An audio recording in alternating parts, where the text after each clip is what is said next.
welcome again everybody to Retail Redux with Cory Zelnik, where we discuss the retail landscape in New York City and throughout the country. Today I have the pleasure of spending some time with my good friend James Nelson. James is the principal and head of Avison Young's Tri-State Investment Sales Group. Needed to read that? That's a long title.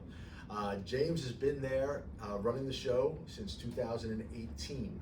He's got a team of 36 or so brokers underneath him, and to date, his transaction rate is well above $3 billion. Wonderful stuff. James has a great and long history in this business. I always say long, and then I say that just makes us old. But James is a fixture in our industry, especially in the investment sales arena. James started out his career in Massey Knakkel, where he had great success out of the gate, and was in 2004, I believe, became their youngest partner. I'm going to come back to that because I want to know a little bit of a story regarding that Massey Knakkel startup. Massey Knakkel was subsequently sold to Cushman Wakefield, where James was a vice chairman for a period of time, and then I understand Cushman Wakefield made some different moves in their investment sales world, which allowed James to make his move to his current position over at Avison Young. James is also an author, The Insider's Edge, which we have posted here next to my New York Knicks handbook, and we'll discuss that a little bit. James also is a major podcaster in our industry under the same title, The Insider's Edge. James is also, and this is long, but I like saying it, very well known for his philanthropic endeavors, to which this morning we were at a breakfast regarding Spark Youth NYC. I know you're a long-standing board member there, and that's wonderful to hear. And on a personal level, James is married to his lovely wife, Allison, and they share 3 boys, Luke, Austin, and TJ, living up in Old Greenwich, Connecticut. James, welcome to the show. Wow, Cory, that was awesome. Thank you so much. You could have just said, my great friend, that's most importantly, we go back quite some time, yes, and I really value our friendship and how close we've become, and you're the only person I know who gets up routinely earlier than I do. So I'm always, I'm these days I'm getting up somewhere with a 4 handle on it. Nice. And you're probably one of the only people I know who's there in the 3 handle. So I know dedicated, and you're out there, and I know when we're at conferences, and yes, we're doing some work, but That's we're right. also running before and getting that all in. Exactly, so, and yeah. I'm one of the few people that when you get up in the morning, if you want to chat, you can That's right. You can hit me up. That's good. And I want to go back to this because it comes out of the bio, and I love it because I think it's a great story, and I want you to just tell us a little bit about it, because I've heard you say it many times. Mm-hmm. You're taking on the role at Massey Knakkel initially, coming out of Colgate. I didn't mention you're a graduate of Colgate University.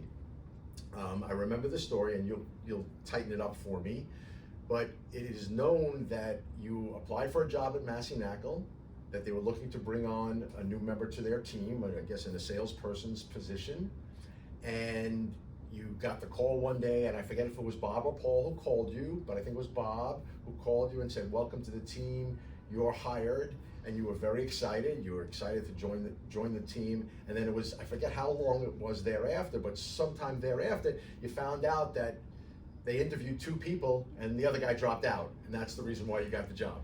Close. Okay. They actually hired us both, Right. and they later told me that I was their second choice. But Okay. yes, Right. the first one who got hired, yes, he only lasted 6 months, and they were kind enough to make me a partner, and we had a great run together. But very lucky graduating without knowing that real estate was even a thing, Cory.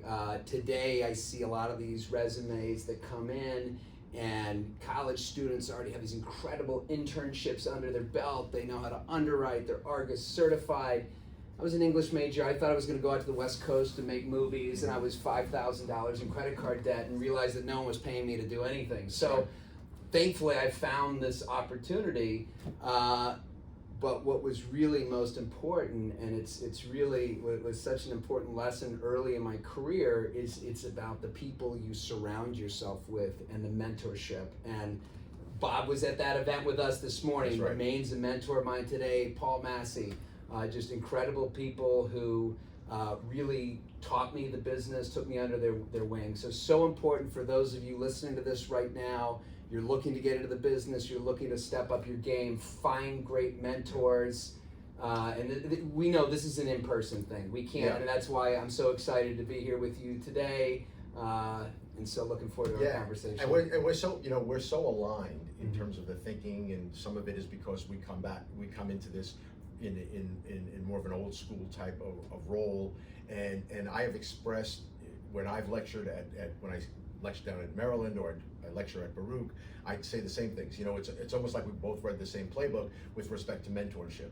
I actually come from a background within the industry of not having a mentor, and it is most unfortunate. So when I talk about it today, I express to the young people who are considering getting in this business about mentorship. Just like you said, I am now, fortunately, a mentor to a handful of young and up-and-coming brokers, and I love that role. But I do, like you said, I push out hard for them to go find it. They say, how do I find it? How do I find it? There's no real handbook, right? If you're at a small company, maybe you get to talk to Cory Zelnik, or if you're at a larger company, just get to know people, do the networking that we constantly talk about, and I think that you'll just find your way to that person, almost, through some sort of, nature. And I think you can grasp that and then run with it. So the mentorship is great. And then just because you talked about Paul and Bob as your mentors, I can't go as far as that as it relates to the two of them, but I've known them for years. And Bob and I, and Paul and I, and many other of the members of Massey Knackle, and today the B6ers and some Cushman Wakefield guys all come to me for retail information when they're putting their offering memorandums together. And so I love being a part of it, and I've learned a lot from both Paul and Bob along the way, and they're great people. So I don't want to take up the show. I want to talk to you. I want to listen to you, because you're an expert in your world. And what is your world?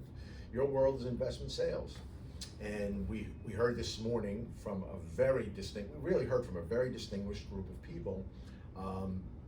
I guess it was 4 out of the 5 of them talked, not doom and gloom, but talked about the realities of the problems in the city today as it relates to commercial office space.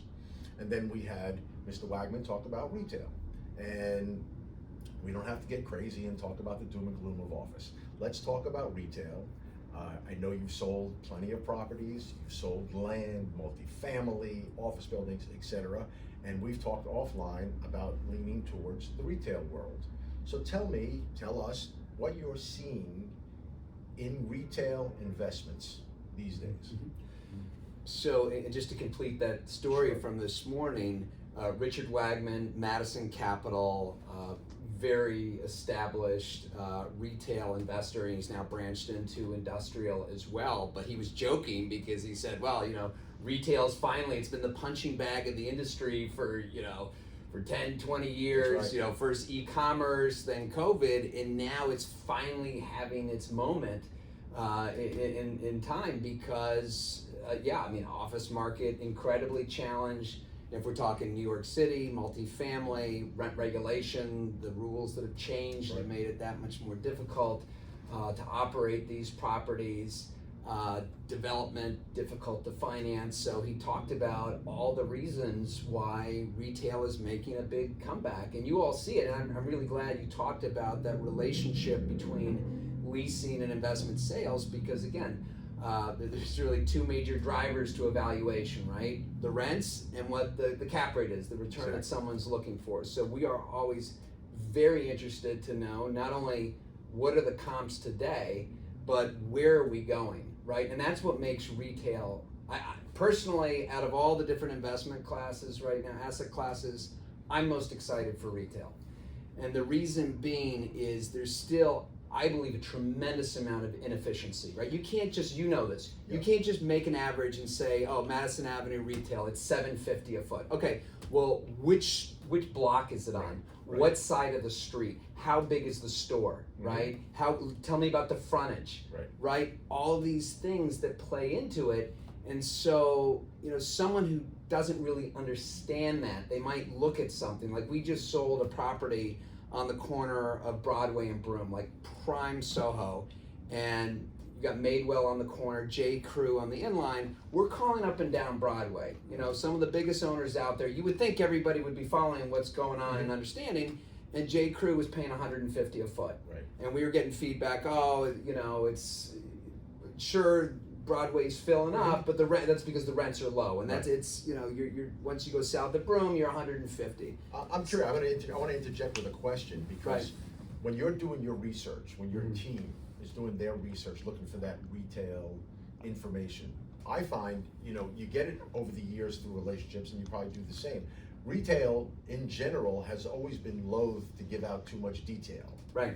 Are your guys finding that as they approach it? Yeah, and Cory, I mean, this is a big part of the message of the insider's edge to real estate investing, and why I like real estate investing so much more than the stock market. The stock market, everybody has the same information, right? So everybody went, and it was interesting, one of my last shows, I had a former stockbroker turned real estate investor. He said, James, when I'm making, the reason why I love real estate so much more is, you know, when I was trading stocks, it was just about being smarter than the other person on the other end of the trade, because we all have the same information. Here, real estate, not so, right? And as much as, you know, look, CoStar, LoopNet, you know, there's data sources out there that do a great job trying to aggregate and figuring out, but it's not just the rent they paid, right? It's what was the term, what were the increases, what were the concessions, and a lot of that, unless if you are in the know and really understand what is happening right now, you know, it can still be very difficult to get that edge. So just to complete that story on Broadway, so what happens, you know, some Swiss buyer comes in, takes down that building, all equity,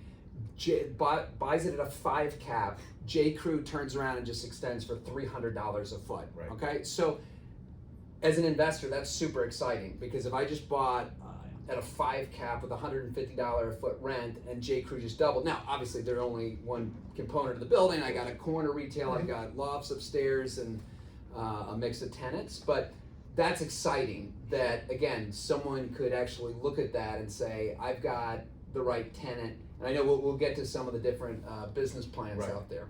Yeah, no, I think it's great. And like I was, you know, like I was saying, there seems to have been historically less of a share about retail information. So when you get it, and like you said, it's amazing. See, now clearly, I would say that was a solid triple in the gap, right? For that guy to get that rent doubled. If it was a single tenant property, it'd be a grand slam home run, right? Because you just doubled and you bought on a 5 and you doubled, great. But that's fabulous, and I think that, to your point about all the different nuances in retail, is what makes it attractive. It makes it attractive to me as a broker on a day-to-day. I mean, it'll drive you crazy sometimes, but you know, everything is fact-based and information-based, but you gotta fight like hell to get it, because we're in a data-driven world, and you gotta figure out how to get that data. For sure.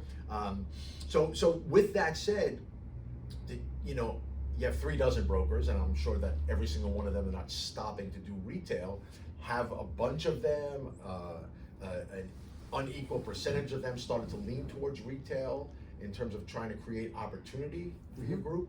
For sure, and that's certainly where we're seeing the most traction. Not just straight retail, but mixed use. So multifamily retail at the base.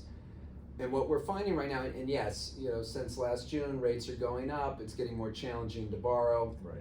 So a lot of the deals we're doing right now, we usually like to play in the upper middle market, you know, $20-100 million. But we're, you know, a lot of the $20 million and below deals, we're getting close, just all cash. You know, in fact, we just closed a transaction on the corner of 7th Avenue and 21st Street, retail with almost fully regulated above, and the buyer just showed up to the closing table, cash for deed. So there's definitely buyers out there. I mean, it's got to be the right situation. The sellers have to be realistic and motivated. But, you know, I would say that as much of, you know, a third of our transactions involve retail in some capacity. So you say sellers have to be motivated. Are you seeing motivation? Well, so it's not. So motivation, and this is definitely part of the book as well, is there's different reasons for motivation. And so if you're out there looking to make an investment, that's one of the first things you should always ask is, why is the owner selling? Okay, because that gives you insight, right? If the broker tells you, oh, my client, you know, if they get $50 million, they'll sell, but they don't have to. you might as well just say, I'm saving you the time. Don't waste your time, right? Whereas, look, estate sales. Right? I remember we sold a property down in the heart of the village right before COVID. We had a contract out for $32 million, big vacant restaurant, 72 apartments above. COVID hits. We didn't know, were we in this for days, weeks, months? It's the end of the world. But the estate said, look, we got to sell. We got estate taxes to pay. The building, the gas is shut down. We started getting bids, 10 million, 15 million. And look, it was a scary time. We didn't know what was going to happen. Fast forward 60 days later, we contract closed for $22 million. So how many sellers would take a $10 million discount in 60 days if they didn't have a reason? Because if you were a discretionary seller, you didn't have to sell, what would you have done? You would have just pulled it back. So, certainly estates, partnership disputes, financial distress. And look, if I'm the broker representing a partnership that has financial distress, maybe they have a loan coming due, they know they can't refinance, right? I'm not going to advertise that, but if you're a buyer and you're not actually looking at what the debt is on the property before you go to bid on it, you're kind of going into it blind. So that, and I believe, Cory, this next year or two, we are going to see I've only been doing this 25 years, but we're going to see buying opportunities that we have not seen in decades, because what's happening, this is different than 2008, 2009, when there was reckless borrowing. A lot of the syndicators who were leveraging up these buildings and all got blown through. Like here, we just signed a contract last week down in the village, and 40-year ownership, and they went to the lender and they said, you got to pay down your mortgage. I said, what? We thought we had conservative leverage on this, but we've been giving our partners distribution checks for the last 40 years. We're not about to make a capital call. We're sellers. Like a lot of them, because you deal with the who's who in New York families, right? And the mantra is never sell, right? Exactly. They own, they refinance, they go buy more properties. And so I think that this is impacting everybody. I mean, if you have debt on a property, and even if you thought it was super conservative, you might still have some challenges today because the banks have gotten so conservative, right? And conservative / scared. Yes. Right? And they're going to wait it out because what we're watching is we don't know if the bank itself is going to be there tomorrow. In some degree, in some situations. So I get that. And so there is clearly a controlled situation in terms of the tenancy that you're dealing with, right? You want to make it as easy a conversation as you could possibly have with the institution, right? Because it's almost as if they have to think a little bit, they're going to step back, and avoid that discussion. Yeah, they have. Especially now, Signature failing, SVB, First Republic. Now these regulators are going to even be that much more. That's much more scrutiny. Right. And it gives the big boys an edge. But at the same time, you want to have that stability, and so you got to figure that out.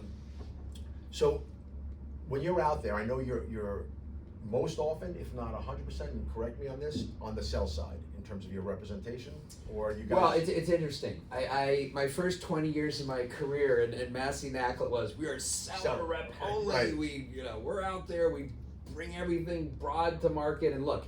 Incredible business model, territory focus, building sales only, seller representation, everything's broad, right?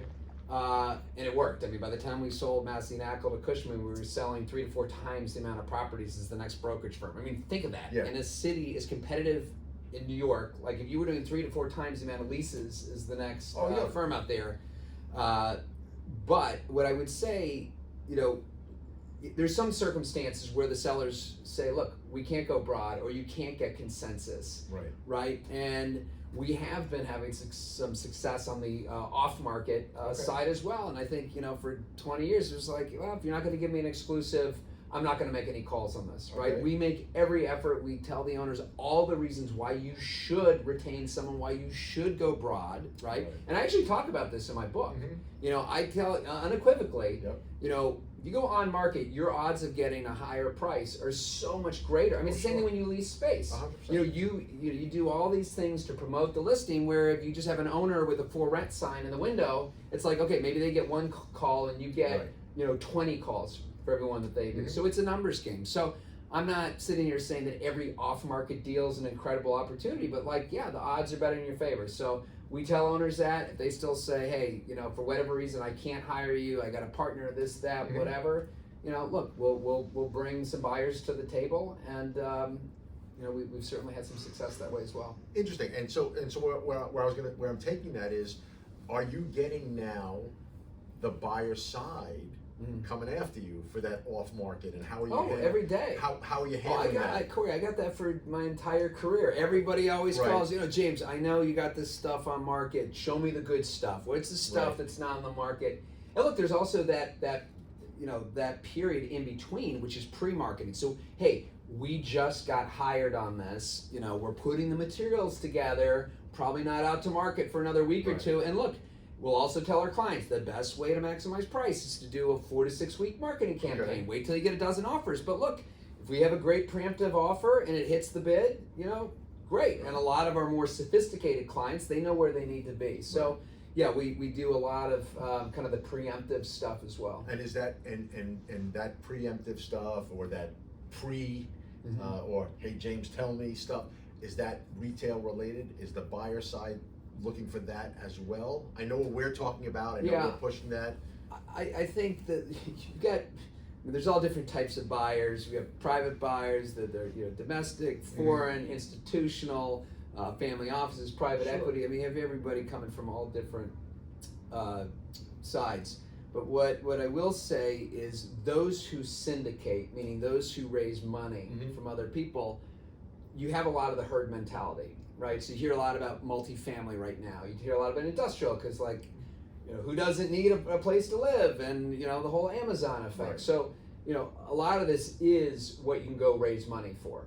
And so, look, I actually think that building a residential condo in New York right now makes a ton of sense. But we just heard on the panel this morning how challenging it is to raise equity for it because it's deemed as risky. And sure, it's risky, right? But I think there's part of that as well, is a lot of the buyers out there who are not using their own money. Right. They don't want to swim upstream. They want to figure out, okay, where's the demand? Where can I raise capital? I always remember a Rebney luncheon a bunch of years ago where Bruce Ratner spoke, and he was talking about development in general. This was pre-Barclays, and he goes, I Bruce Ratner, I'm one of only a few here in the city who are doing the development, because for the most part, development in New York City, elsewhere, but primarily in New York City, really takes two things, or maybe three. Two things: a lot of money and big balls. because the timing, and by the way, he said that with Mary Ann Ty sitting to his left. But the timing of development in the city for approvals, the market fluctuations that can happen during that period. It takes a lot. It really just takes a lot. Yeah. But as Ken Horn was saying today, he likes developing and planning condos against the grain. Right. So Bruce Ratner, who was my first guest ever on my podcast, so legendary developer. He's done over 50 projects, and I too remember hearing him speak. Very early on in my career, he said any great real estate development takes 10 years, and he talked about all the complications. But he also shared a really important lesson, because I kept asking Bruce, what was the key to your success? He says, James, it's the people. It's the team, it's the specialization. Remember, Marianne Gilmartin, who ended up being the CEO for his company, she came from the public sector. Right. And he said, okay, she understands, and let's, because a lot of their business has to do with the public-private partnership, right? Sure. So really important, the people that make deals happen. Right. Certainly. Like the key to building anything, right? That's right. Always hire and bring along people smarter than you. Yes. Right. And then you wind up putting together the perfect team. So bringing us back a little bit back to our retail conversation, we are seeing tremendous retail growth. Okay. I know when you walk the streets, there's still plenty of vacancy to the naked eye. I can't tell you that every single space is committed throughout the city. That'd be a joke. But the fact of the matter is that there's a lot of commitment to the city, and I know where my beliefs stand about New York City and retail and things like that. Are you seeing it in your little world? Are you seeing it in your bigger world about the belief and the power of New York City and retail and everything else that comes along with it? I'm seeing it and hearing about this retail resurgence everywhere. And what's been very surprising, I had lunch the other day with a big shopping center owner, up and down the East Coast, and he does a lot of these strip malls, and I'm thinking they must be, having a hard time. Bed Bath and Beyond just blows out, and he has one. He says, he says, James, I already have it released. Yeah, I had to split it into, two, but I got a Trader Joe's, I got this, that, and I mean, the reality, especially with the hybrid workplace, is sure, a lot of people now they're home a couple more days a week, they're out there shopping. And it's, this is your world for sure, but talking about this clicks to bricks, right? And I remember I heard an interview with the founder of Bonobos, and he actually, we should find the link to it because it was super interesting. He talked about what it costs to sell a pair of shoes or clothing on Instagram and welcome to all of you who are on IG Live, or Google, right? And versus what it costs in a store. And I was blown away. He said the cost to advertise online to get that click, which then that person, and he probably factored in that, half of them are going to return it and back and forth, are, was like 25-30%, like huge, whereas bricks and mortar was 10%. Now, obviously that completely depends if you're in a Walmart or if you're like on Fifth Avenue, but the fact is he looked at it that it was actually more profitable to do that sale in store. And what became of this, and I don't want to divert too far away from the investment sales side because that's your world and that's why we're here, but to that end, it's the cost of customer acquisition.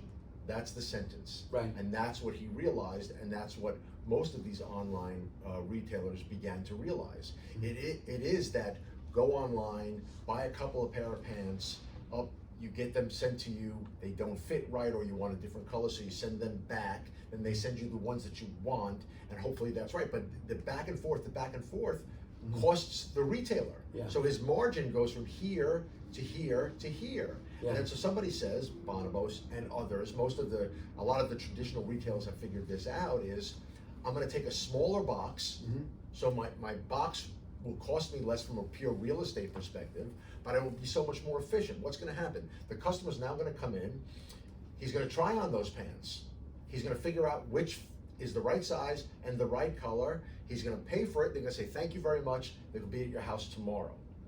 So, the box is smaller, he's got no inventory because he doesn't have to carry it, it's in a warehouse at a quarter of the price on a real estate basis. You've come in, you've chosen what you want, he sends it to you once, have a nice day.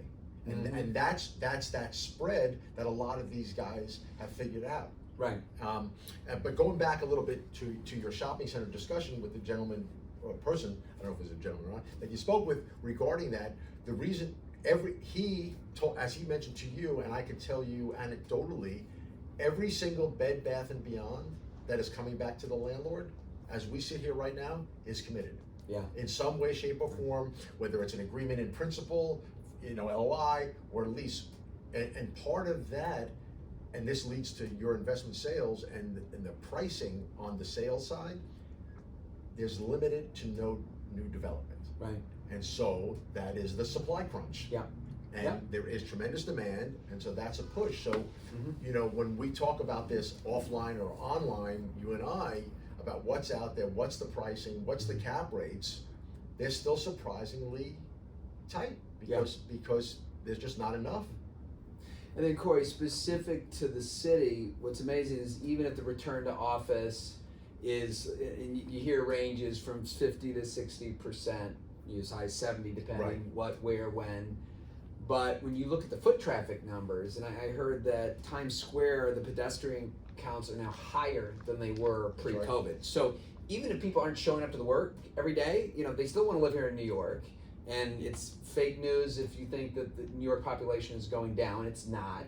And people are, shopping. If they're, working from home in the East Village, they're going out to the cafe or bar at night. And it's, New York retail seems to be doing very well. And if you go back, again, we had such a great panel this morning at the breakfast. But Marty Berger was saying, on his rental buildings, he's 97% rented on his apartment rentals. And that's what you see. There's still a tremendous demand for this city. The media does what it does, and so people believe that. And they were speaking this morning that the Castle system, which became the pandemic barometer of who's in the office, and this is not to beat up Castle, but the fact of the matter is that Castle doesn't have some of the largest landlords in the city as a customer. Correct. And so you get the reality when you speak to some of the people we heard from today that it is closer to the high 60s and low 70s in terms of physical occupancy. And yes, that's good. But the problem from bringing it back to retail is that the Midtown retailer, which is primarily the food guys, right, is that we are, and it's fact, we are a 4-day work week, and in some cases it's a three and change work day, because it's a Tuesday, Wednesday, Thursday work week, forget Friday, and sometimes Monday. Problem is the retailer, and you know I'm in the food space, my guys that are in Midtown, they knew how to build a business based upon 5 days. They had to pay rent for 7 days, but they did business for 5 days, but now you're cutting that to 3.5 and 4. And that's a problem. That's a problem. I know we see the bodies, but it's still a problem because you don't see the same bodies every single day. And so that's part of what's going on out there. And so the grabbing of retail space from a leasing perspective and a transactional perspective where they lease it and then someone sells the property is more in the neighborhoods today. For sure. It's outside. And that doesn't mean that in Midtown they're giving it away if someone was going to sell it. No, because that's a different kind of landlord. But externally, and I always, early on in the pandemic, I used to, in my conversations, whether it was on someone's podcast or in a discussion, is that there's this invisible box. Call it, 23rd Street to 57th Street, 2nd Avenue to 9th Avenue, or something like that. That is Midtown, and people are not coming. They've worked their way back, but they're back differently. So I'm positive. I'm very positive. New York, as always. But Jamie Dimon's going to get his people back. We can get into a whole different kind of conversation about Jamie Dimon, because I don't know if you saw this, but they just announced that Mayor Adams wants to house the immigrants over here at the Roosevelt Hotel, and Jamie Dimon's got a problem with that. Because he's building a campus right here, and so that makes for another show. That's for another show. Anyway, broadly speaking, it's really hard to find a negative right now in terms of retail, in terms of investment sales. And look, we're not throwing a party, but we're gonna. I think this is a good wave to ride. Yeah, I think you still have to be. I think what this last market turn has taught us is, again, how powerful leverage can be. And this last upcycle, there was so much cheap capital available that it made those 4 caps, 5 caps look really good. You can go out and borrow money at 3% and get a high single-digit return. That's great, except for when rates double, and now it's not just that not only do rates going up put downward pressure on pricing, but what it also does from a lender's standpoint, that debt service coverage ratio, they're not going to be able to lend as much on that cash flow. So that's what's really going to create the challenges. So I think what we've learned here is, when you finance a deal that you're buying, you really have to think about, what is your business plan? Is this a long-term hold? Sure, we all hope rates are going to go down a year or two from now, but you can't count on that, right? And so, lock in the debt for a long enough term that makes sense, that you're not putting yourself in a challenging position. But I think this is also going to be a market where creativity is really going to pay off. And one of the people I talk about in my book is Francis Greenberger, who's brilliant real estate, self-made billionaire. And back in the day, Francis did these stretch deals, right, where an owner with 50 apartments on the Upper West Side was asking $2 million. This was like in the 1970s. And Francis would go to them and say, "I'll give you $3 million." And the owner would look at him like, "What?" He says, "Well, yeah, but I'm going to need 2 years to close." And what he would do is he would go and condo the building, pre-sell the units, sell $3 million worth of condos, and then keep the rest to sell. You can't do that anymore. But the idea is, again, being creative, and maybe it's seller financing. Right? I mean, who would ever want to seller finance a deal when banks were giving out money at 3%? But hey, you know, if you're gonna just cash out, and I mean, sure, you could put your money in a money market today and make 5.5%, but maybe you want to take back a mortgage, you get 6%, and not only that, you could probably help the buyer pay a higher price. Absolutely, and I think that, you know, you touch on it there. It always takes a certain level of smarts, right? You can't just wake up and just do this stuff, and it takes creativity, like you talk about. And I want to throw it out there, you know, as we sort of wind down our general conversation about the business at hand and the strength of retail and the strength of retail investments. Let me give you an official, you alluded to it, an official plug for the Insider's Edge, because I think that, and again, you tapped into it a little bit during the discussion here. If you want to invest in commercial real estate, this is a book that you need to read, okay? Saying it's real estate investing for dummies would be terrible. This is real estate investing made easy. Oh. I gotta get that. I gotta put that on the back of the next read. Well, next time, I like that. I want a quote on the book jacket, right? But you really do. Thank you. You do that. You know, look, I'm around. I've been around the block. I've done it. I invest myself. You and I have had tons of conversations about investing in retail real estate and real estate in general. But what you do here is excellent, and quite frankly, this book should be on a syllabus. Thank you. At most universities, and high school may be a little bit of a stretch, but at most universities. And I wish you continued success with this thing. It should be a national bestseller. We'll find our way to get it there. We did make Wall Street Journal for a week. We need to get it back up there. But no, it was, and I appreciate your saying, and really the hope. You know, for 25 years, people have been asking me, James, what's the book? How do I learn about commercial real estate investing? It's always, oh, well, you figure it out on the job, right? But how do we introduce? I was out at Queens College last week speaking to their business school, 100 kids in the audience. Who has any experience with commercial real estate? And not one hand goes up. Amazing. Right? It's just, you know, we can't just expect that the next generation is just going to figure this out, right? So we have to, you know, let people know this is an industry that's open and it's inclusive. We want more people to become a part of this. And look, it's very entrepreneurial as well. And if you're listening right now and you're thinking about investing, doing your first deal, you absolutely read the book. But you might be saying, James, I'm not even going to order the book because I don't have millions and millions of dollars in my bank account. So this isn't some like get rich quick, no money down plan. But what it talks about is the value you can bring to the table is your expertise. Finding that deal, right? Really studying that area. That's the inside edge. So really finding that opportunity.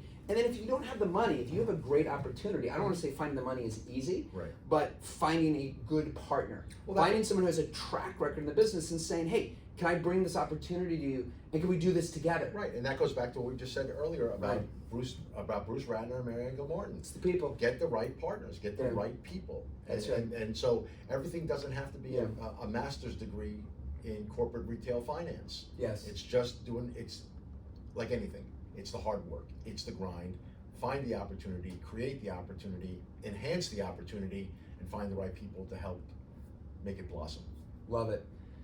Cory, before we break, one last really important question. Okay. Are the Knicks going to go all the way? All the way. You're on the record here. What's today? That's right. We're not airing. When are we airing this thing? All the way might be a stretch. We win in Miami. I think we win back here on Monday night, Game 7, and we'll go to the next round. All right. All the way might be a stretch. Okay. With all that said, James, my good friend, I am so grateful for your time. Thank you for spending it with us. I look forward to more conversations. I look forward to our friendship continuing to grow and doing some things together. Maybe we'll make a few dollars along the way. And I wish you a great summer, good time on the Cape, with your wife and family. And I look forward to spending a lot of time with you in the near future. Likewise, Cory. This was so much fun, and really appreciate what you're doing for the industry, for New Yorkers. You put out such incredible content and the enthusiasm and how you mentor, you know, the next generation. So, you know, you're doing it. I so appreciate really amazing to be a part of this. Thanks, James. You're the best. Good. Thank you.